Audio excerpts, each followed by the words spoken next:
Hello అండి అందరికీ. ఈరోజు మనం కాకరకాయ కర్రీ చేసుకుందామండి. మామూలుగా కాకరకాయ అంటే అందరూ ఇష్టపడరు, చేదుగా ఉంటుందని.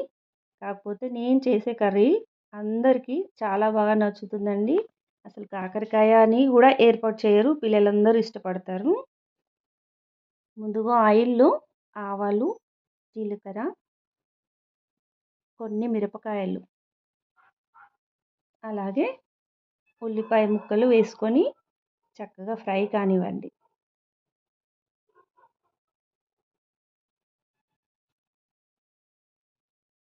చూడండి, ఫ్రై అయిపోయింది.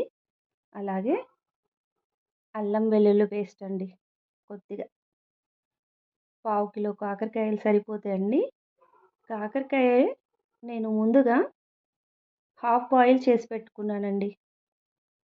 దాంట్లోంచి కొంచెం వాటర్ తీసేసి పెట్టాను. ముందుగా నానబెట్టుకున్న కందిపప్పు ఆల్మోస్ట్ 80% వరకు మంచిగా నాననివ్వాలి. ఈ కాకరకాయ ఒక్కలు ఆల్రెడీ బాయిల్ చేశానండి, సగం వాటర్ తీసేసి వేసుకున్నాను. ఇందులో ఇంకా పసుపు మంచిగా వేసి కలిపి పెట్టుకోవాలి. కాసేపు మూత పెట్టుకోవాలి వాటర్ వేసుకొని. అలాగే కొద్దిగా చక్కెర, మరీ కాకరకాయ చేదుగా ఉంటుంది కదా, అందుకని కొద్దిగా షుగర్ వేయాల్సిందే కదండి.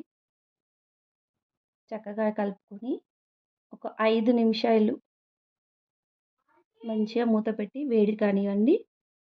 ఆ తర్వాత ఇలా సాల్ట్ ఫైనల్గా వేయాలి.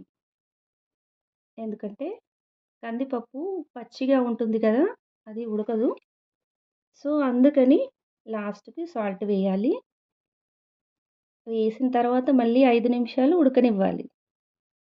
ఆ తర్వాత కొత్తిమీర యాడ్ చేసుకొని మంచిగా కలిపి పెట్టేసుకోండి.